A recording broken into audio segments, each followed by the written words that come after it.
पूरे जग विच वसे हुए पंजाबी प्यारिओ, कोवच जट कबीले का जिक्र करने आ जिहड़ा सांसी जट तक पुत्र सी। इहदा असल नां राग करमू सी। कोवच नां पखीवाल बनन पारों पै गया। कोवच का मतलब हुंदा है कूच कर जाण वाला, पखीवाल पखियां दे विच रहण वाला। ये असल जट कबीला है। कदी ये मतलब ये कि मंग के नहीं लोग खांदे। कोवच पुत्र सांसी दा ते पोतरा सरोया दा। ये लोग सारी दुनिया में जट ते जाट सदांदे ने। ये अपने मुर्दियां नूं साड़दे ने, पर मुर्दे नूं मतलब ये कि बग्गी ते बिठा के खड़दे ने ते नाल ढोल ढमक्के ते वाजे वजांदे ने। 900 कबल मसीह वेले ईरान ते हालिया बलूचिस्तान में इन्हां दा राज सी।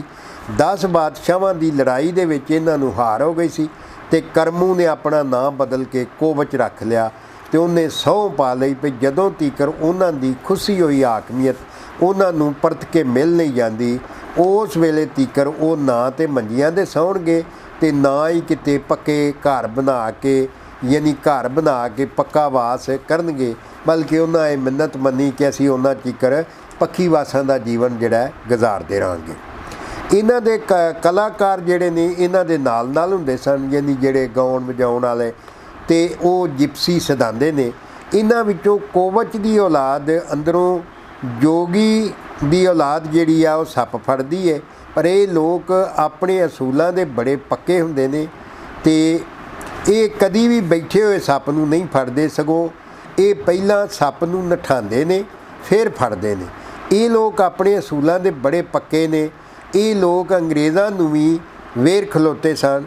इस पारों अंग्रेज़ां ने इन्हां नूं बदनाम करन वास्ते अपने तज़किरिਆਂ ਦੇ ਵਿੱਚ इन्हां दे नां दे उत्ते रंग रंग दीआं मलामतां लाइयां ते रंग रंग दे दोष लाए ते इन्हां नूं बड़ा बदनाम कीता। कोवच नस्ल दे लोग गेरवे रंग दे कपड़े पांदे ने ते मोढिਆਂ ਦੇ ਉੱਤੇ ਕੁਹਾੜੀਆਂ ਰੱਖਦੇ ਨੇ ਤੇ ਉਸ ਕੁਹਾੜੀ ਦੇ ਉੱਤੇ सूरज ਦਾ ਨਿਸ਼ਾਨ ਬਣਿਆ ਹੁੰਦਾ, क्योंकि सूरजवंशी सूरज की नस्लों ये लोग ने। इन्हां दियां सवाणियां कदी मंगण नहीं जांदियां। ये लोग चावां दे सारे काम जिहड़े ने विक्रमी साल दे कत्ते दे महीने च करदे ने। ये लोग अपने कोल घोड़े जरूर रखते हैं। इन्हां दियां सवाणियां वड्डे घग्गरे पांदियां ने। हुण असीं वेखदे हां भी जट कबीलिਆਂ ਦਾ वाल बयान करन वालिਆਂ तज़किरिਆਂ ਵਿੱਚ कोवच जट कबीले का जिक्र कित्थे कित्थे ते किस तरह मिलदा है। Glossary of tribes and castes which कोच बंद के नां सरनामे हेठ लिखिया होया है कि इन्हां दा तलक अछूत अते सैलानी तबकिਆਂ नाल है। वो अपना असल वतन राजपूताना विच चित्तौड़ दसदे ने, जिथों हिजरत करके असार आ गए।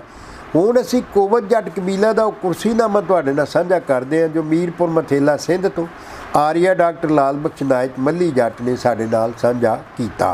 उस कुर्सीनामे मुताबक हज़रत आदम अलैहिस्सलाम होरां तो चोखा घेरे वंज के नां आउंदा है हज़रत नूह अलैहिस्सलाम होरां दा, जिन्हां दी दो सवाणियां विचों 7 पुत्तर होए।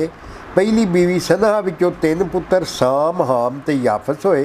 याफस का दूजा नाम महेशवी सी ते दूजी सवाणी वायला विचों कनान, यरन, हर ते अजम 4 पुत्तर होए। ये मगरों जिहड़े 4 पुत्तर सन ते इन्हां दी माँ ये पंजे ही हज़रत नूह अलैहिस्सलाम होरां दे बेअदब होण पारों तूफान नूह दे विच डुੱਬ मरे।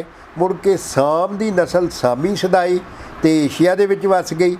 हाम दी औलाद अफ्रीका च जा वसी ते याफस दी औलाद जिहड़ी है तुर्की, चीन ते यूरोप दे विच वस गई। अगों साम दे पुत्तर होए अरफखा सिंध, जिहदा दूजा नां सिंध सी, ईश्वर जिहदा दूजा नां हिंद सी, आराम जिहदा दूजा नां आर्मीनिया, असवर जिहदा दूजा नां फारस सी, लूद जिहदा दूजा नां रोम सी, बलकान, समान, कनान जिहदा दूजा नां कीकान सी, लावर ते ईलाम जिन्हों अरबां ने गीलाम आख्या ते मूरज। मुड़ के अरफखा सिंध दे पुत्तर होए जी सखर, पखर, ठट्टा, होल, हरमेश, अमर जिदी नस्लों सिकंदर जुल कुरनैन होए ते डागर। अगला पुत्र डागर सी, ये गैर आर्या नस्ल सी। चेते रहे भई आर्या आंदे ने खुदा की छां थले रहन वाला, खुदा नूं मनण वाला, तौहीद परस्त नूं। और गैर आर्या का मतलब हुंदा है जिहड़े दरावड़ लोग सन जिहड़े खुदा नूं नहीं सन मनदे। अगला पुत्र सी जलूदर, अगला जाशर। जाशर का दूजा नाम लौजर भी सी और ये तो समूद की कौम जी है टुरी। उदू अगला पुत्र जोड़ा अरफका सिंध का सी वो सी गुजरात। अगला गारा जिदे नाम तो हड़प्पा भी पिया। टैक्सला अगला उदा पुत्र सी। अगला पुत्र हंड सी जिदे नाम तो स्वाबी पिया।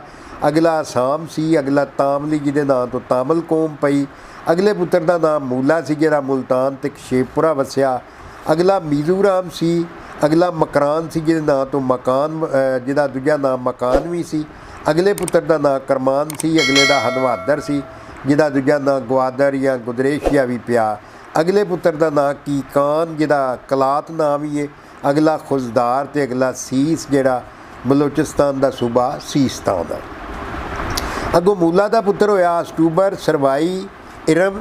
अगों इरम का पुत्र होया ऊज ते ऊज का होया सागत ते सागत के पुत्र होए मतलब कि आद ते अगों आद के पुत्र होए जी जलूद सहरेब नमरूद दी। सहरेब दे नमरूद की नस्ल ते टुरी। पत्तन काहू जुकर डीजी अरोड़ दुहागा रोड़का ढाका शदाद शदीद बाला मेहरगढ़ जिदे नाम तो बलोचिस्तान का मेहर मेहर जिदे नाम तो मेहरगढ़ का इलाका पिया। ते अगला सुहागा।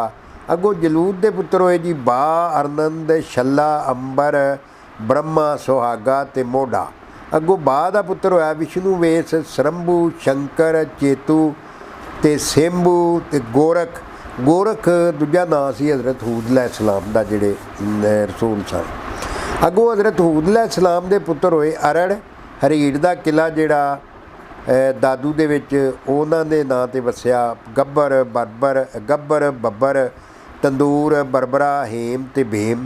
अगों बरबरा का पुत्र होया अबरू अब्बर ते अबरीन। अगों अबरू के पुत्र होए जी कैतान सोम महला अग्नि सुई निरसल सल्ला भूमि मंदर मदान सरूस अरनन ते याकूब। अगों कैतान का पुत्र होया यकतान फलज सलज ते यारब। यारब जिहड़ा इहदी इन्हां दी नस्ल उत्थे चली गई यमन ते इन्हां जाके सबा दा मुल्क वसाया। अगों यकतान का पुत्र होया शाहरुख जिहदा दूजा नाम अंबा सी ते नाहूर। अगों उन्हां दा पुत्र होया नाहूर अलैहिस्सलाम यानी हज़रत अयूब अलैहिस्सलाम अव्वल जिहड़े मुल्तान दे बादशाह सन ते रसूल पाक भी सन। ते अगों उन्हां दे पुत्र होए जी हज़रत अयूब अलैहिस्सलाम दे शब्बर बशर शबीर बशीर खारान। खारान जिहड़े सन सायरा दे वालिद सन ते तारख। तारख हज़रत इब्राहिम अलैहिस्सलाम दे वालिद सन ते आज़र। अगों तारख दे पुत्र होए जी हज़रत इब्राहिम अलैहिस्सलाम फाऊर नाहूर ते हारान। अगों फाऊर दे हज़रत लुकमान दे वालिद सन ते नाहूर जिहड़े ने इहदे दो पुत्र लाबान ते नीतूएल होए। लाबान दीयां दो धीआं राहील ते लैया होईयां जिहड़ियां हज़रत याकूब अलैहिस्सलाम नाल विआहियां गईयां। नीतूएल दी इक्को धी बरमका होई जिहड़ी हज़रत इसहाक अलैहिस्सलाम नाल विआही गई ते उस विचों ऐसू ते याकूब पैदा होए। ते हारान होरां दे पुत्र हज़रत लूत होए ने। हज़रत इब्राहिम अलैहिस्सलाम दीयां 4 सवाणियां चों 13 पुत्र ते 2 धीआं होईयां। अम्मा सायरा दे विचों हज़रत इसहाक अलैहिस्सलाम होए जिन्हां नूं हिंदी विच अंगर सी भगवान आख्या गया। ते दूजी बीवी जिहड़ी हज़रत हाजरा सन उन्हां दे विचों हज़रत इस्माईल अलैहिस्सलाम होए। इन्हां नूं हिंदी विच अथरू भगवान आख्या गया। तीजी सवाणी कतूरा विचों 6 पुत्र ते एक धी लाली बाई होई। ते चौथी बीवी जिहड़ी हाजिया सी उहदे चों 5 पुत्र ते एक धी लबूदा बाई होई। अगों हज़रत इस्माईल अलैहिस्सलाम उन्हां दीयां 3 सवाणियां विचों औलाद बस मिजाग नां दी सवाणी विचों होई ते उहदे घर 12 पुत्र ते एक धी बिस्मा होई जिहड़ी हज़रत इसहाक अलैहिस्सलाम उन्हां दे पुत्र ऐसू नाल विआही गई। अगों हज़रत इस्माईल अलैहिस्सलाम उन्हां दे मशहूर पुत्र सन न्याबूत जिहदा दूजा नां करनमी सी ते अगला पुत्र सी मिशा जिन्ना मक्का वसाया। अगले सन कीदार जिहड़े नबी पाक सल्लल्लाहु अलैहि वसल्लम दे जद्दे अमजद सन ते अगले उमेल ते पामेल। अगला पामेल इन्हां नूं साहबे रस भी आख्या गया। अगों न्याबूत किरन दा पुत्र होया जी उत्तरी जिहदा दूजा नां अर्ची भी सी ते ईला अरमा अरूद नरी वरून ते चंद्रमान।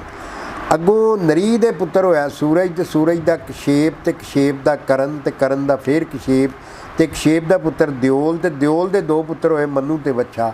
मन्नू दी नस्लों रामचंद्र जी का खानदान टुरिया ते वच्छा जिहड़ा है वह पहला सूरज बंसी जट महाराजा होया।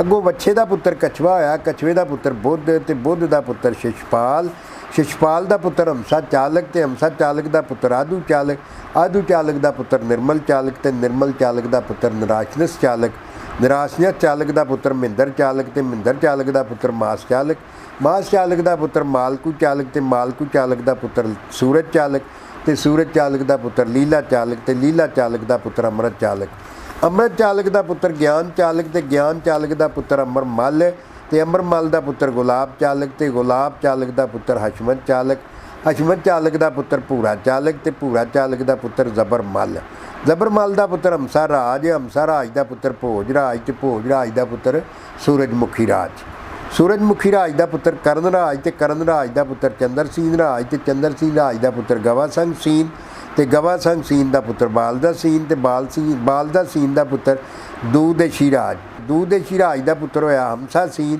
ਤੇ ਹਮਸਾ ਸੀਨ ਦਾ ਪੁੱਤਰ ਮੂਲ ਰਾਜ, ਮੂਲ ਰਾਜ ਦੇ ਪੁੱਤਰ ਹੋਏ ਰਾਜ ਚਾਲਕ, ਰਾਜ ਚੁਨੀਰ ਰਾ, ਉਨੀਰ ਰਾ, ਪੁਨੀਰ ਰਾ, ਸੁਨੀਰ ਰਾ, ਰੋਨੀਰ ਰਾ, ਪਨਵਾਰ ਰਾ, ਭਾਟੀਆ ਰਾ, ਗੁਰਜਰ ਰਾ, ਪਰਮਾਰ ਰਾ, ਚਲੋਕ ਰਾ, ਜਿਹਦਾ ਦੂਜਾ ਨਾਂ ਸੁਲੰਗੀ ਰਾ, ਪਰਿਹਾਰ ਯਾਨੀ ਪੜਿਆਰ ਤੇ ਚਾਹੂਮਾਨ ਤੇ ਧੀਆਂ ਹੋਈਆਂ ਮੋਮਲ ਦੇਵੀ, ਸੁਖੜ ਦੇਵੀ, ਸਰਲ ਦੇਵੀ ਤੇ ਛਪੜ ਦੇਵੀ। ਅੱਗੋਂ ਰਾਜ ਚਾਲਕ ਦੇ ਪੁੱਤਰ ਹੋਏ ਰਾਜ ਸੋਤਰਕ, ਰਾਜ ਸੰਧਿਆਲੀ, ਰਾਜ ਸੰਗਲੀ, ਰਾਜ ਉਡਾਣਾ ਤੇ ਧੀਆਂ ਹੋਈਆਂ ਪਦਮਣੀ ਬਾਈ ਤੇ ਸੁੰਦਰੀ ਬਾਈ। ਅੱਗੋਂ ਸੋਤਰਕ ਦੇ ਪੁੱਤਰ ਹੋਏ ਸਰੋਇਆ ਰਾਜ, ਮੰਬਾ ਰਾਜ, ਪਸਨੀ ਜਾਂ ਪੁਣਸ਼ੀ ਰਾਜ ਤੇ ਬਪਾਇਆ ਰਾਜ ਤੇ ਸਾਇਰੋ ਰਾਜ ਤੇ ਧੀਆਂ ਹੋਈਆਂ ਸੋਸਲ ਦੇਵੀ ਤੇ ਸਵਰਧਨ ਦੇਵੀ। ਅੱਗੋਂ ਰਾਜ ਸਰੋਇਆ ਦੇ ਪੁੱਤਰ ਹੋਏ ਮਾਲਰਾ, ਮੱਲੀ, ਪਿੱਲਰ ਰਾ, ਸੂਦਰਕਸ ਰਾ, ਬਾਗੜ ਰਾ, ਗੁਰਾਇਆ ਰਾ, ਢਿੱਲੂ ਰਾ, ਤੱਤਰ ਰਾ, ਛੱਤਰ ਰਾ, ਸਾਂਘਾ ਰਾ, ਸਿਆਣ ਰਾ, ਬਡਗਾਮ ਰਾ, ਸੋਜਲਾ ਰਾ, ਮੁੰਗਰ ਰਾ, ਡਹਿਲ ਰਾ, ਹੰਜ ਰਾ, ਦੋਸੰਜ ਰਾ, ਜਾਮ ਰਾ, ਧਨ ਰਾ, ਗਤਵਾਲ ਰਾ, ਚਿਓੜ ਰਾ, ਚਾਂਦ ਰਾ, ਬੱਦਣ ਰਾ, ਗੀਲੂ ਰਾ, ਸਾਂਸੀ ਰਾ, ਸੁਹਾਨ ਰਾ, ਸੋਲਾ ਰਾ ਤੇ ਧੀਆਂ ਹੋਈਆਂ ਮੋਹਰੀ ਦੇਵੀ, ਸ਼ਾਸਤਰੀ ਦੇਵੀ, ਲਖਣ ਦੇਵੀ ਤੇ ਗੰਗਾ ਦੇਵੀ। ਅੱਗੋਂ ਸਾਂਸੀ ਰਾ ਦਾ ਪੁੱਤਰ ਹੋਇਆ ਕੁਹਾਵੜ ਰਾ, ਗੀਲੂ ਰਾ, ਛੁੱਟਾ ਰਾ ਤੇ ਕੋਵਚ ਰਾ। ਅੱਗੋਂ ਕੋਵਚ ਦੇ ਪੁੱਤਰ ਹੋਏ ਜੋਗੀ, ਕੰਨਪਾੜ ਤੇ ਪੰਥ ਤੇ ਨਮਾਣਾ ਤੇ ਦੇਗੀ ਤੇ ਤਮਾਚੀ ਤੇ ਜਾਟਕ ਤੇ ਜੱਟ ਤੇ ਢਾਟੀ ਤੇ ਕੋਰੀਆੜੀ ਤੇ ਨੇੜਤਾ ਤੇ ਬੜਹਾ। ਤੋ ਇਹ ਸਨ ਪਿਆਰਿਓ ਕੋਵਚ ਦੇ ਬੇਟੇ। ਤੋ ਇਹ ਸੀ ਅਹਿਵਾਲ ਕੋਵਚ ਜੱਟ ਕਬੀਲੇ ਦਾ ਜਿਹੜਾ ਪੱਖੀਵਾਸ ਜੀਵਨ ਹੰਢਾ ਰਿਹਾ ਹਿੰਦੁਸਤਾਨ ਦੇ ਵਿੱਚ ਵੀ। ਔਰ ਲੋਕ ਆਂਦੇ ਨੇ ਕਿ ਜੱਟ ਨਹੀਂ ਲੇਕਿਨ ਇਹ ਅਸਲੋਂ ਜੱਟ ਹੈ। ਤੋ ਇਹਦੇ ਨਾਲ ਹੀ ਸ਼ਾਨ ਬਾਜਵਾ ਨੂੰ ਇਜਾਜ਼ਤ ਦਿਓ। ਜਿਉਂਦੇ ਵਸਦੇ ਰਹੋ, ਖੁਸ਼ ਰਹੋ, ਸਲਾਮਤ ਰਹੋ। ਤੁਹਾਡੇ ਨਾਲ ਮਿਲਦੇ ਹਾਂ ਕਿਸੇ ਇਸ ਸਿਲਸਿਲੇ ਦੀ ਅਗਲੀ ਵੀਡੀਓ ਨਾਲ।